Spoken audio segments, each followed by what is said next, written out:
Sama sahabat, bisa kita mulai sekarang untuk memulai acara kebaktian Vesper kita pada malam hari ini. Baik kita mengundang Roh Kudus dalam hati kita masing-masing. Untuk lagu buka, mari kita buka lagu Sion edisi lengkap nomor 45. Telah hampir malam.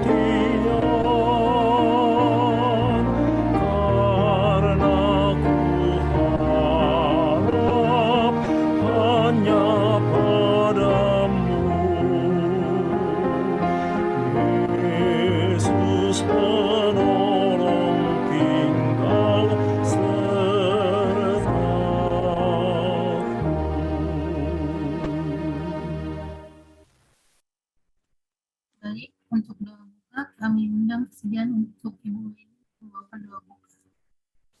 Kita bersatu dalam doa. Maha besar Allah Bapa kami yang bertahta di dalam kerajaan surga. Syukur Tuhan, kami ucapkan terima kasih atas kasih, pimpinan, dan penyertaan Tuhan. Selama 6 hari yang lamanya Tuhan, Engkau menyertai memimpin kami. Dan kami boleh tiba pada hari Sabat-Mu yang kudus. Terima kasih Tuhan, untuk kasih setia Tuhan yang begitu luar biasa kami rasakan. Kami masih ada hingga hari ini Tuhan, semua karena kasih sayang Tuhan kepada kami. Tuhan memberkati masing-masing kami Tuhan di tengah pandemi Corona. Tuhan menyertai, menguatkan kami, memberikan stamina tubuh dan imun yang kuat Tuhan, agar kami jauh daripada penyakit ini Tuhan. Luputkan kami, bungkus kami dengan tangan kasih-Mu, pagari kami dengan kuasa-Mu Tuhan, jauhkan dari segala susah, mara bahaya, segala sakit, penyakit celaka, terlebih maut yang datang tiba-tiba. Sertai kami Tuhan, agar kami boleh menjadi berkat, menjadi terang bagi sesama kami Tuhan. Dan kami boleh melayani Tuhan di dalam sisa hidup kami. Tuhan, kami akan mendengar firman Tuhan yang akan dibawakan oleh Bapak Untoro. Biarlah Tuhan, firman itu boleh menambah kekuatan dan persiapan kami di akhir zaman ini Tuhan. Oleh karena Tuhan, kami tahu setan sedang berusaha keras untuk menjatuhkan kami ke dalam dosa. Berikan kekuatan iman kepada kami, untuk kami boleh selalu setia, mengandalkan Tuhan di dalam hidup kami. Dan kami boleh selalu memancarkan sinar kasih Kristus di dalam kehidupan kami. Sehingga orang yang melihat boleh mengakui Engkau sebagai juru selamatnya. Tuhan, hadirlah di tengah-tengah kami mau mendengar firman Tuhan. Ampuni dosa dan pelanggaran kami. Di dalam nama Yesus Kristus yang menjadi Tuhan, Juru Selamat dan penebus dosa kami. Amin. Kita akan mendengarkan renungan yang akan dibawakan oleh Bapak Untoro. Baik, sahabat, saudara semua, kita punya kesempatan satu sabat lagi kita bisa bertemu dengan Tuhan Yesus, kita berbakti, kita memuji, muliakan namanya, karena Tuhan kita adalah Tuhan atas hari Sabat.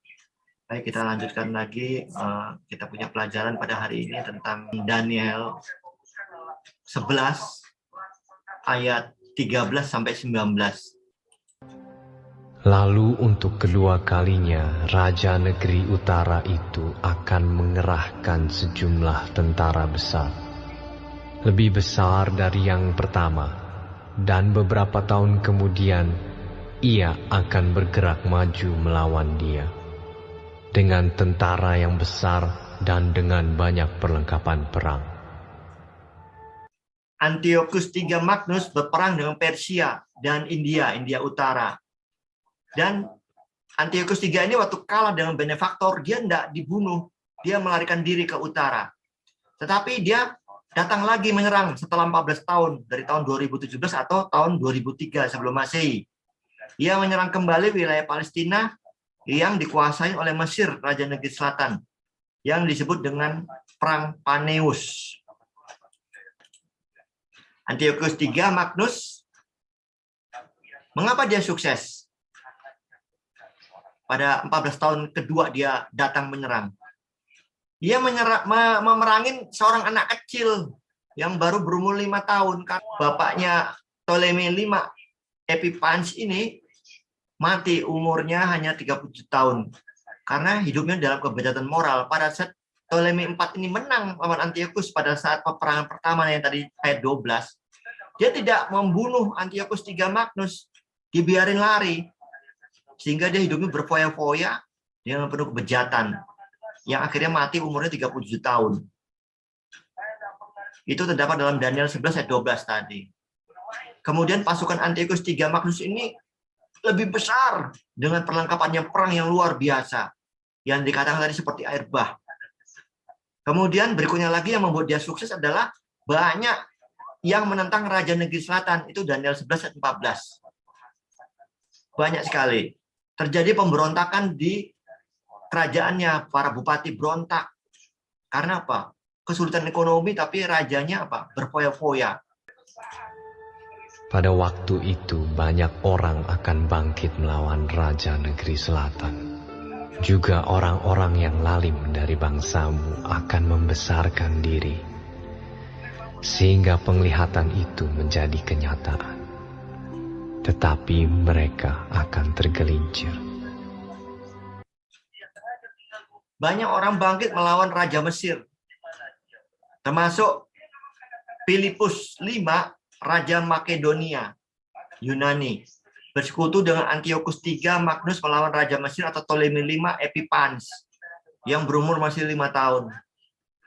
Kemudian sejumlah orang-orang Yahudi yang disebut dalam ayat firman Tuhan, orang-orang yang lalim dari bangsamu, artinya dari bangsanya Nabi Daniel.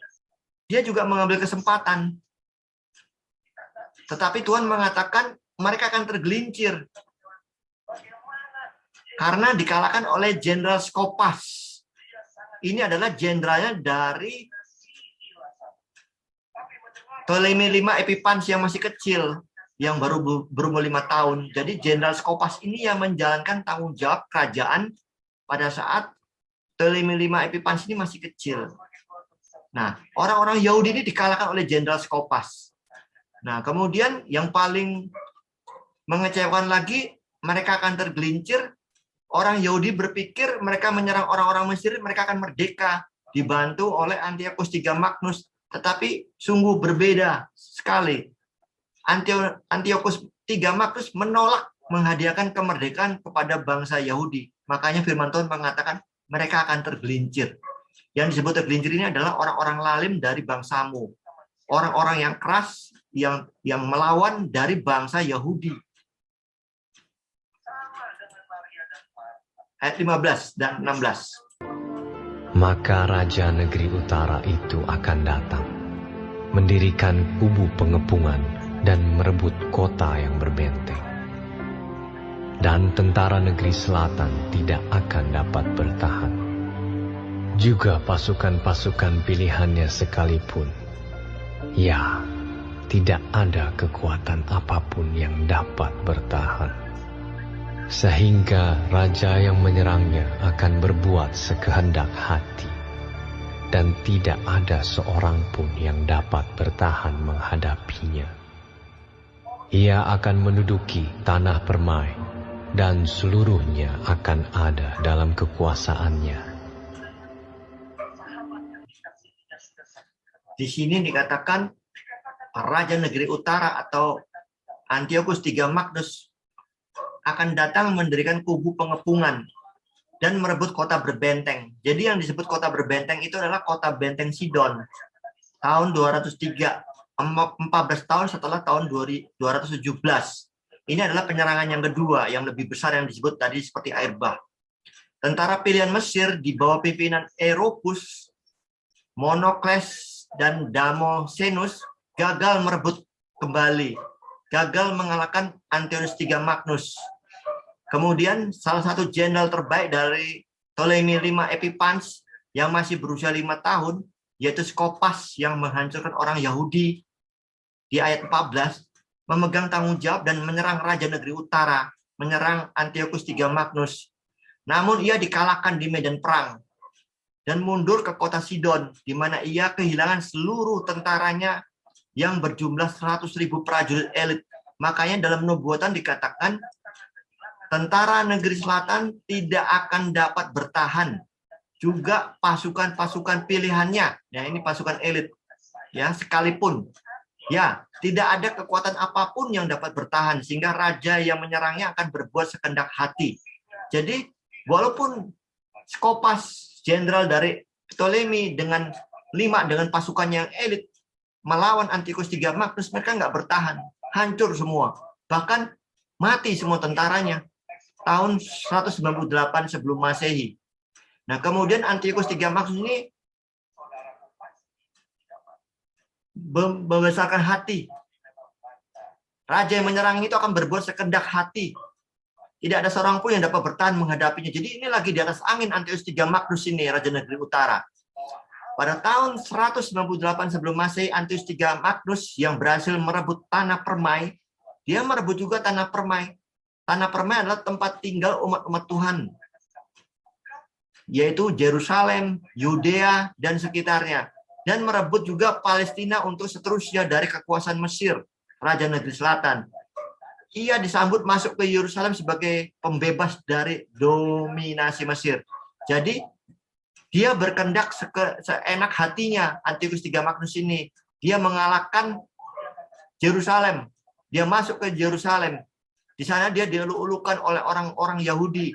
Dianggap sebagai pembebas orang Yahudi dari penjajahan Mesir. Tetapi alangkah kecewanya orang Yahudi, mereka tidak diberikan kemerdekaan oleh Antiochus III. Ia akan menduduki tanah Permai. Ini dia akan masuk kota Yerusalem dan Palestina seterusnya. Dan seluruhnya akan ada dalam kekuasaannya. Ayat 17. Antiochus III Magnus, Raja Negeri Utara. Kemudian ia akan berusaha untuk menguasai seluruh kerajaan orang yang lain itu. Ia akan mengadakan persetujuan dengan dia, dan seorang putrinya diberikannya kepadanya untuk menghancurkan kerajaan itu. Tetapi maksudnya itu tidak akan berhasil dan tidak akan menguntungkannya. Karena gagal merebut tanah Mesir, yang bisa diraih hanya tanah Palestina, tanah Permai dan Palestina, tanah Mesir tidak dengan perang, Antiochus III Magnus mengadakan perdamaian tanda kutip. Bukan benar-benar damai dengan Raja Negeri Selatan, dengan cara menawarkan putrinya yang bernama Cleopatra I Syra untuk dinikahkan dengan Ptolemy V Epiphanes, ya, pada tahun 194 sebelum Masehi, dengan maksud dapat menguasai kerajaan Mesir dari dalam. Jadi dia memberikan anaknya supaya menusuk dari dalam Raja Ptolemy V Epiphanes ini. Nah, perlu diketahui Cleopatra ini bukan Cleopatra yang ada di Mesir, yang merupakan istri dari Julius Caesar, bukan. Karena Cleopatra ini adalah gelar ratu atau putri dari bangsawan atau raja. Sedangkan Antiochus juga gelar, semua juga nama belakangnya saja yang beda-beda. Sama dengan Raja Negeri Selatan, semua depannya Ptolemik, Mesir. Kalau di utara kerajaan Seleucus. Nah, Cleopatra ini adalah murni dari Raja Negeri Utara, diberikan kepada Ptolemy V Epiphanes. Jadi ini adalah Cleopatra I Syra. Kenapa disebut Syra? Karena mereka adalah di Syria. Bukan kerajaan Syria sekarang, ya. Tapi Syria ini mencakup lebih luas dari kerajaan Suria atau Syria sekarang, yang ibu kotanya Damaskus. Tahun 194. Karena usia Cleopatra I Syra masih muda, pernikahan itu tidak terlaksana sampai 5 tahun. Berharap untuk mengontrol Mesir melalui putrinya. Tetapi maksudnya gagal. Karena Cleopatra I Syra malah lebih setia kepada suaminya dan membangkang perintah ayahnya. Seperti firman Tuhan mengatakan, dia memberikan putrinya untuk mengadakan persetujuan untuk menghancurkan kerajaan Mesir. Tetapi maksudnya itu tidak akan berhasil dan tidak akan menguntungkannya. Gagal total. Ini adalah Antiochus III, gambar Antiochus III Magnus, ini dia yang ini. Dia mempunyai anak, salah satu anaknya namanya Cleopatra, satu Sira, ya. Anaknya ada beberapa. Ada yang namanya Antiochus IV Epiphanes, ada namanya Silesius V, ada Philopator, Antiochus. Jadi anaknya Antiochus III Magnus ini ada beberapa. 1, 2, 3, 4, 5, 6. Laki-laki 3, 4, perempuan 2. Satunya namanya Cleopatra I Sira yang diberikan kepada Ptolemy V Epiphanes. Ini dia. Jadi ya, Antiochus ini punya anak 6. Salah satunya putri namanya Cleopatra I Sira. Ini saya kasih tanda. Putrinya Cleopatra Sira diberikan kepada Ptolemy V Epiphanes.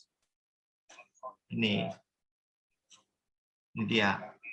Diberikan itu bukan cuma-cuma, supaya Antiochus III ini bisa mengalahkan kerajaan negeri selatan yaitu Mesir dari dalam, karena dia minta putrinya untuk mengontrol Ptolemy atau rajanya. Ini dia. Tetapi malahan putrinya malah lebih setia kepada suaminya. Tidak mau menurut ayahnya. Sehingga Cleopatra I Sira ini menjadi ratu Mesir dan mempunyai anak bernama Ptolemy VI Philometor. Makanya nanti timbul semua ratu-ratu di Mesir namanya Cleopatra. Sebetulnya nama Cleopatra itu berasal dari Raja Negeri Utara keturunan Yunani. Ini anaknya Antiochus III Magnus.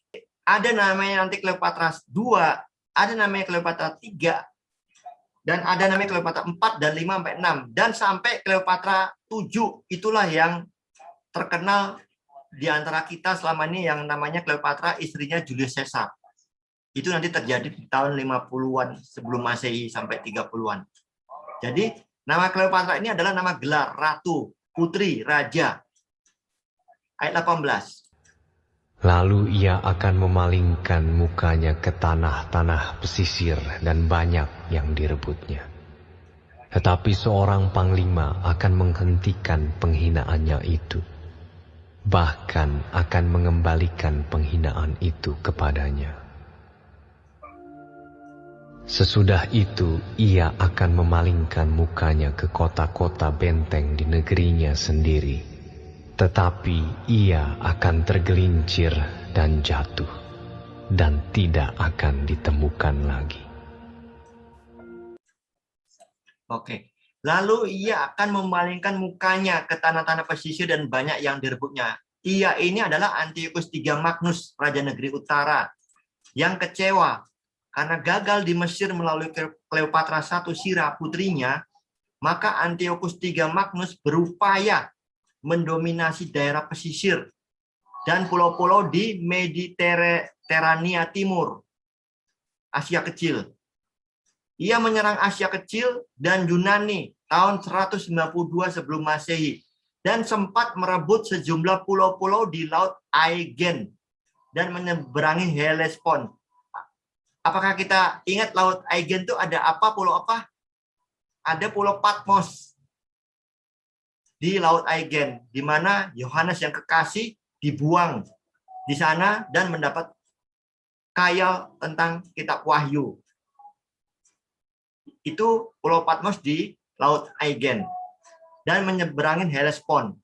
Inilah usaha yang dilakukan oleh Antiochus III Magnus karena dia kecewa terhadap putrinya. Bukannya membantu mengalahkan Mesir, tetapi malah ngikut ke sana menjadi ratu. Tetapi seorang panglima akan menghentikan penghinanya itu. Jadi pada saat dia mengalahkan pesisir itu, dia menghina banyak. Dia tentu waktu mengalahkan itu kan dia mencari uang. Dia merampas jarahan, mengambil jarahan. Tetapi ada seorang panglima akan menghentikan penghinaannya yang dilakukan oleh Antiochus III Magnus itu. Siapakah itu? Antiochus III Magnus dikalahkan dalam pertempuran di Magnesia tahun 190 sebelum Masehi oleh siapa? Oleh kekuatan dari negara-negara kota Yunani. Karena tadi dia menyerang ke seberang Hellespont. Jadi diserang oleh negara-negara kota Yunani. Dan oleh tentara-tentara Romawi yang dipimpin oleh Jenderal Lucius Cornelius Scipio Asiaticus. Kemudian gencatan senjata ditandatangani di Apamea tahun 188 karena Antiochus III Magnus kalah. Dikalahkan oleh negara-negara Yunani dan yang paling dominan dikalahkan oleh tentara Romawi. Dan jenderal Romawi yang menandatangani gencatan senjata bernama Scipio. Menuntut Antiochus III Magnus. Bahkan akan mengembalikan penghinaan itu kepadanya. Jadi saudara, pada saat seorang tentara, raja itu menyerang, tentu dia tidak gratis nyerangnya. Jadi orang yang dikalahkan itu harus membayar upeti, menjarah semua apa yang ada pada mereka. Itulah cara barbar zaman dahulu. Itulah penghinaan yang dilakukan. Nah, Antiochus III Magnus ini menghinain semua pesisir pantai Mediterania sampai ke Hellespont seberang di Laut Aegean di Asia Kecil. Tapi dia dilawan oleh orang-orang Yunani dan paling dominan dilawan oleh orang-orang Romawi. Dan penghinaan itu dikembalikan, artinya apa? Dia dikalahkan kembali oleh orang-orang Yunani itu, orang-orang Romawi itu. Jadi para pemenang Romawi ini membebankan syarat penyerahan yang sangat keras kepada Antiochus III Magnus. Apa itu syarat-syaratnya? Antiochus III Magnus harus membayar 15.000 talenta uang, ya, bisa talenta emas dan perak selama 12 tahun mendatang karena kalah perang. Kemudian klaim kerajaan Seleucus, raja negeri utara atas Eropa dan Asia Kecil harus digugurkan. Mengapa digugurkan? Nanti kita tahu. Kemudian kaum Seleucus, raja-rajanya harus mundur ke pegunungan Tarsus. Kita tahu Tarsus ini adalah tempat di mana Rasul Paulus menginjil. Kemudian keempat, penyerahan semua gajah dari Antiochus III Magnus. Jadi yang paling dominan peralatan perang mereka adalah gajah-gajah yang besar. Jadi disita semua gajah-gajahnya Antiochus III Magnus itu oleh orang-orang Romawi. Kemudian penyerahan dari semua angkatan lautnya. Jadi Antiochus III Magnus ini tadi dikatakan menyerang pesisir. Dia juga menyerang lewat laut, lewat kapal-kapal perang. Karena kita tahu bahwa kerajaan Yunani itu jago sekali di laut. Ya, Alexander the Great. Di samping di darat, dia jago juga di laut. Ya, dia harus menyerahkan semua angkatan lautnya kepada orang Romawi. Kemudian yang paling berat adalah untuk membayar semua upeti nomor 1 sampai 5 ini, 20 orang harus disandra di Roma. Dengan jaminannya, supaya Antiochus III Magnus ini membayar semua upeti perang. Para sandera ini termasuk yang disandera apa? Putranya sendiri, yaitu Antiochus IV Epiphanes. Ini adalah salah satu dari 20 orang yang harus menjadi jaminan di Roma. Sebetulnya ada lagi yang harus dijaminkan, yaitu Hannibal, jenderal dari Antiochus Magnus dari Kartago, yang diasingkan telah pindah ke istana Seleucus di Persia, tetapi ia melarikan diri dan tidak tertangkap. Jadi anaknya Antiochus III Magnus itu jadi jaminan supaya ayahnya itu membayar upeti perang kepada orang-orang Romawi. Nah, kita harus ingat, kita tahu bahwa kerajaan Romawi kafir itu berkuasa, ya, bukan muncul, ya. Kalau muncul sudah jauh-jauh waktu, cuma belum berkuasa seperti negara adikuasa.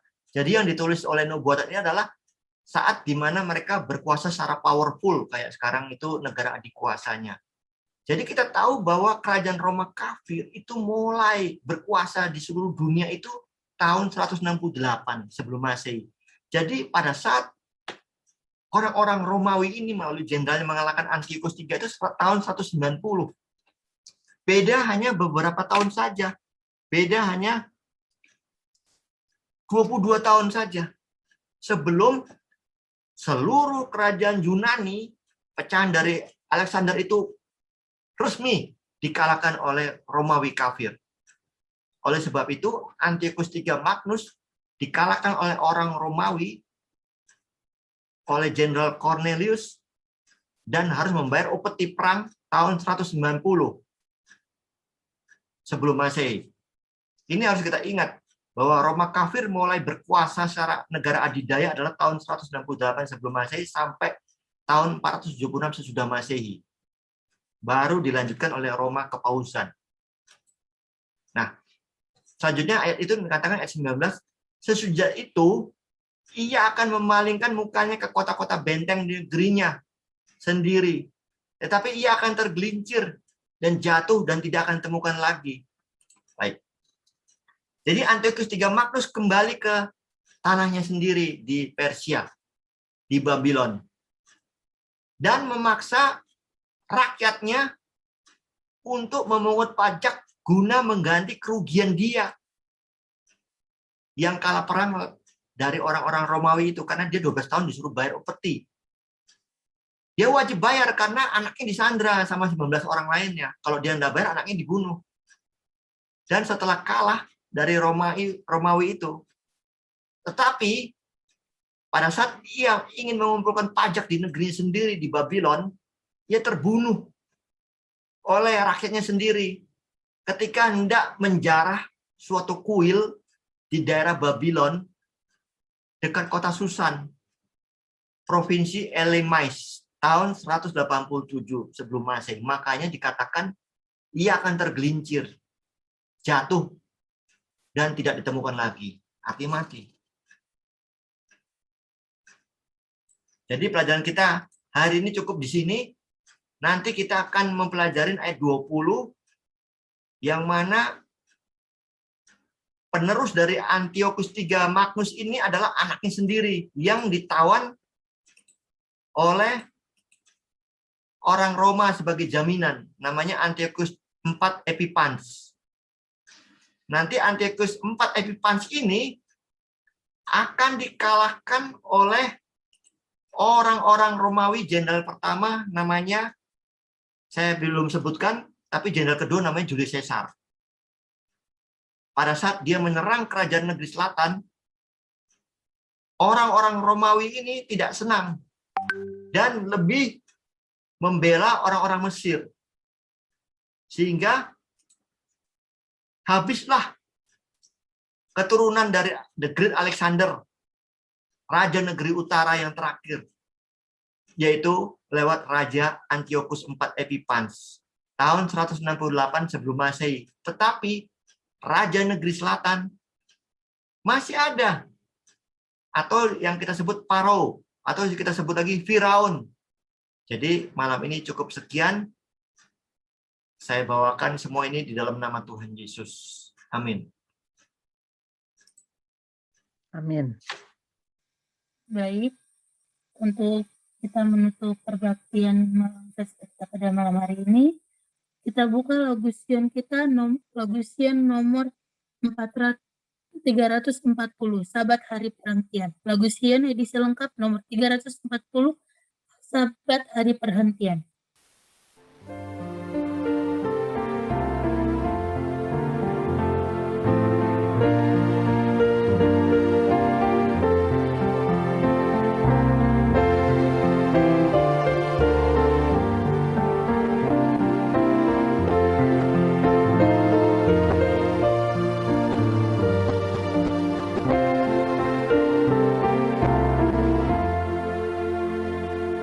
Sabat hari perhentian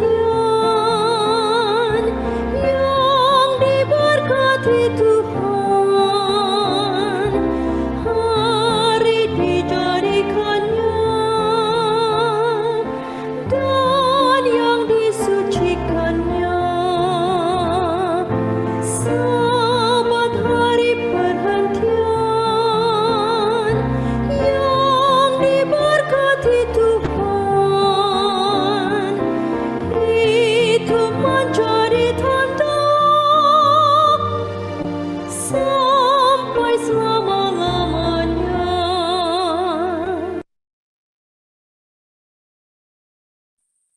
Baik, untuk doa tutup kami undang kesediaan Bapak Yahya untuk membawakan doa tutup. Baik, kita bersatu dalam doa.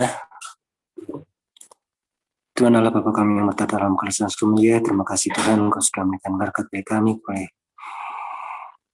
memberikan waktu yang indah pada sahabat ini, boleh mendengarkan bersama firman Tuhan yang sudah dibagikan melalui kaum Taurat, sehingga kami boleh terima firman, boleh menjadi kekuatan bagi iman percaya kami, untuk kami boleh nikmati sebagai berkat kerohanian kami, iman kami. Terima kasih Tuhan, berkati saudara kami pada saat ini yang sudah bergabung acara Vesper ini di Jumat Al-Sadai dan juga Jumat Pondok Ranji, biar Tuhan berkati, biar itu boleh menjadi berkat, dan juga yang belum mendengarkan boleh kami